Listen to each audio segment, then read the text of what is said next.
What's up, y'all? It's your boy Featherstone, and today we have comedian Kral. How you doing today, Kim? Hi, I'm good. How are you? I'm doing all right. Is this your first time at Venice? No, I lived in LA like 20 years. Oh, okay. All right. I don't come here often though. Like driving here, I was like, I'm so mad, and then I started laughing because I was like, why are you? You're gonna go to the beach and it's like 70 degrees out. Okay, well, we safe. I ain't gonna let nothing happen to you out here. Okay. No, I'm not. Okay. I'm probably. All right. So we're gonna get in these questions. How did you start doing comedy? I said, do you want me to hold this or do you want to hold it? Okay. I started doing comedy. Do you want me to look at you or them? Both. Okay. Do a little bit of both. Yeah. I started doing comedy. God, I moved out here to be an actress, and I was sitting next to this guy. I worked in one of those like sketchy phone rooms, like like telemarketing. And I sat next to this guy who was like one of those actors that you don't know who he is, but when you see him, you're like, oh, I know you're. And he was like 45, and I was like 20, and we became best friends, just drunk assholes, right?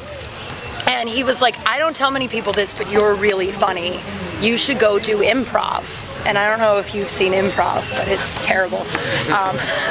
And so I took an improv class, and I was really, really, really bad at it. Like, I mean, like I was the one that no one wanted to improv with. Like everyone, like the whole, they would just be like, I guess I got to carry this. But I was really good at the story. So like when people were like, oh, here's a suggestion, tell a story, I was really good at the solo part. So then I was like, oh, I'll try and do an open mic. And so I submitted to an open mic, or submitted to a show that was a bringer show. Do you know what a bringer show is? No, what's a bringer show? Bringer show is basically they book you, but you have to bring like 8 people. That's how a lot of people will perform at the Comedy Store. It's like, oh, you got to perform at this huge venue, but you have to bring 8 people, otherwise we won't give you. And I didn't know what that was, and I was like, yeah, if I'm booked on it, it'll force me to do comedy. And I did it the first night, and I never stopped. It was, it was really. You was able to get the 8 people? Yeah, I think I got the 8 people, and then I also didn't know what the rules were, so the 2 dudes that were like running the show, I just like followed them around before the show. I was like, can I go to the bathroom? And they were like, yeah, go to the bathroom. I'm like, am I allowed to get a drink? And they're like, get out of here. We'll tell you when you're on stage. And then I was like, I've never done this before. And both of them stopped, and they were like, what? You've never been on stage? I'm like, no, but I brought a bunch of people, so they let me do it. And so cool. What was it like when you first got on stage? I would say kind of the way it is still now. I mean, this is for me. Not everybody has these types of nerves, but a lot of people that I know that are like massive headliners, they're like, those will never go away if you have them. Terrified, so nervous, thinking that you should leave. Like my brain's like, you can just leave, just run. You'll never be able to come back here again, but just run. And then the second you grab the mic, you're home. So it's home. Stage is home for me. Okay. What was it? Who influenced you to start doing comedy? His name was Doug Spinuzza. That's the 40-year-old man who was like, you should go do comedy. And we're not friends anymore. I don't know. I mean, if you told me that guy died, I would be like, yeah, like just because it's been so long. And he had kind of a bit of a drinking problem. Yeah. Is that dark? Sorry. All right. No, you good. Okay. What was so special about this comedian that influenced you? Oh, he's not a comic. He was just a guy, an actor. Comedians, man. I didn't grow up around comedy. Like, I didn't know comedy was a thing you could do. I moved here to be an actress, and then I met a bunch of guys in Westwood, which is super close here, who were like doing open mics, and I became like a groupie. And now these guys are like national headliners, and people are like, how do you know that guy? And I'm like, oh, I used to follow him around every Monday night for like 3 years. So those guys, like, I didn't realize that that's what you could do. And then I started getting into like old comedians like Carlin, Pryor, and people were like, how did you not know who they were? And I'm like, I grew up in a small town in Colorado. I didn't know comedy was a thing. And so. In the beginning, did your family support your comedy? Oh, my family currently doesn't support my comedy.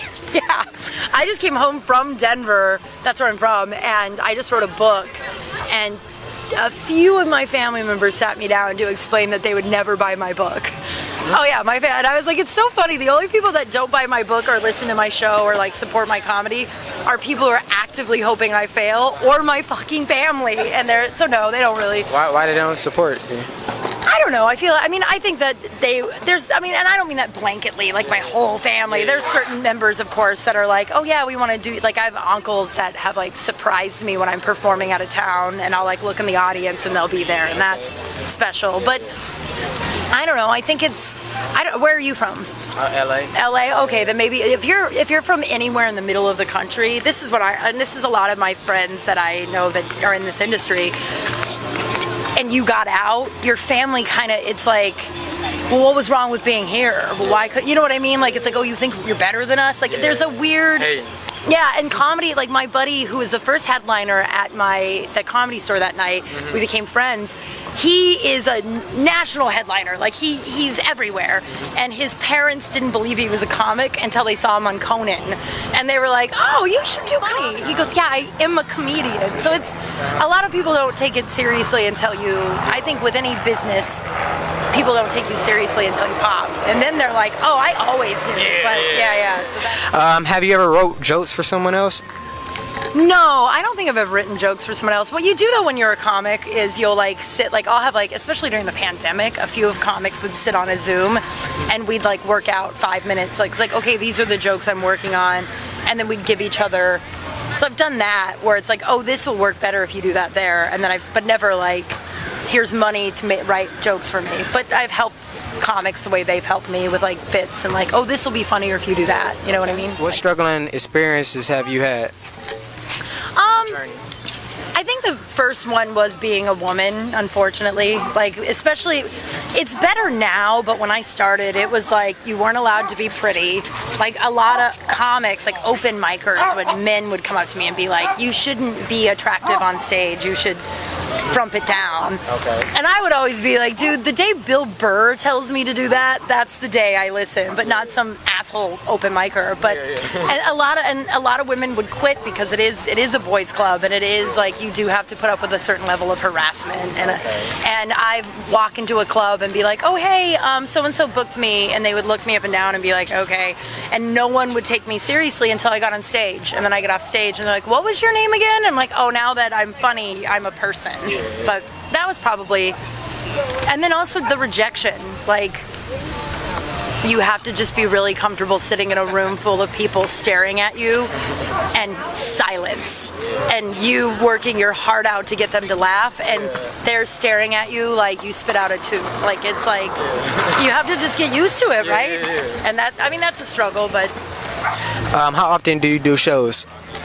Oh gosh, that's a hard question now with the world the way it is.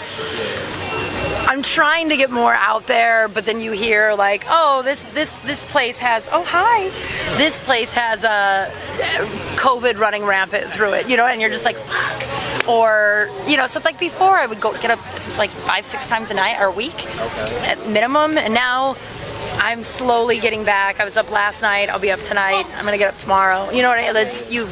And once you start doing it again, you're like, oh, I need to do, like, I don't want to do this, I need to do this. Like, I have that sick thing inside me that needs your approval, you know. Last question. What advice would you give to upcoming comedians? Just go to open mics. Every person who's like, I want to try comedy, you're like, go to an open mic. People will think that there's like a key to it all. It's just get on stage as much as you can and bomb, dude. You gotta bomb. Like, people are afraid of that, and it sucks, but you will never get better if you don't bomb. Everybody's bombed. The best comic you've ever met bombs. Yeah. Well, thank you so much. That's Kral, ladies and gentlemen. We're gonna post a clip of her comedy set. Thank you guys for watching. Please like and share. It's been a rough pandemic for me, though. It's been a dry pandemic. I haven't had sex since November of 2019. I knew the world was going to end! Don't make that look! And by the way, guys, if you're single and straight in the audience, that is not an invitation. Every time I say that afterwards, a guy comes up and they're like, oh, hey, I'm like, no, I don't. I could have sex. I could have sex with all of you in this room tonight. You know that, right? Like, as a woman, like, I could have sex with you and tell you I had sex with the whole room, right? Like, thank you. It's just him. Everybody else is like, we wouldn't fuck you. That got way too big of a laugh. The last guy I had sex with was a 5'8" ginger. I'm 6 foot. He used to climb me like a tree. I'd give anything to fuck that little weirdo.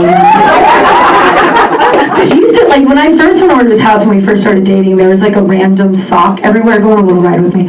There was a random sock everywhere in his apartment, and I didn't really, I just thought he was like a dirty dude, right? Whatever. First time we have sex, he's about to come. He gets off. He grabs a tube sock and comes in it. I know, right? And I was like, whoa, what was that? And he goes, what? Where would you like me to come? And I was like, I don't know, don't you guys usually like to do it on our faces or like our tits or something? Like, I feel like there's other places you can, the back. There's many places to come, but not in your weird cum sock, you 13-year-old boy. Anybody ever puke on a dick in here? Yeah, we're doing this.